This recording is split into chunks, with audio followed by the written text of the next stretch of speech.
আসসালামু হ্যাঁ, আলাইকুম। বিডি ক্রিকেটে সবাইকে স্বাগতম। বাংলাদেশের খেলা দেখে আপনার হতাশ হয়েছেন, আমি কিন্তু এতটুকু হতাশ হইনি। কারণ আমি জানি যে বাংলাদেশের সামর্থ্য এতটুকু। কারণ বাংলাদেশের এই সমস্যাটা আর নতুন না। বাংলাদেশের এই সমস্যাটা ধারাবাহিকভাবে চলছে।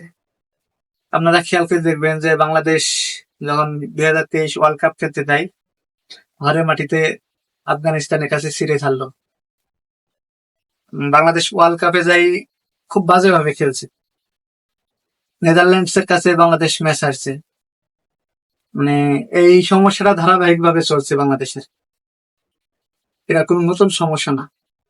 100 রান, 100 রানের আগে দেখা যাচ্ছে 4-5টা উইকেট পড়ে যাবে। লাস্টে যে একজন ভালো একটা পার্টনারশিপ করবে, করে টানি টুনি 200, 210, 20 রান করবে।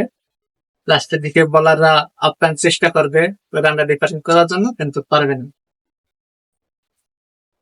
আপনারা খেয়াল করে দেখবেন যে বাংলাদেশ কবে 300 রান করেছে, আপনাদের কি মনে পড়ে?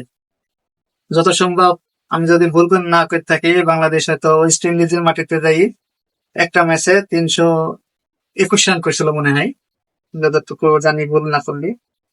কিন্তু ওই ওই পিচে, ওয়েস্ট ইন্ডিজের ওই পিচে 321 রান কিন্তু যথেষ্ট ছিল না। সেটা ওয়েস্ট ইন্ডিজ 45 ওভারে শেষ করে ফেলছে।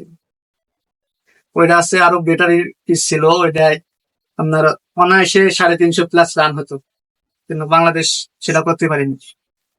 হ্যাঁ, আপনারা বলতে পারেন হয়তো যে বাংলাদেশ তো 300+ রান করছে, কিন্তু ওই পিচে 300+ রান যথেষ্ট ছিল না।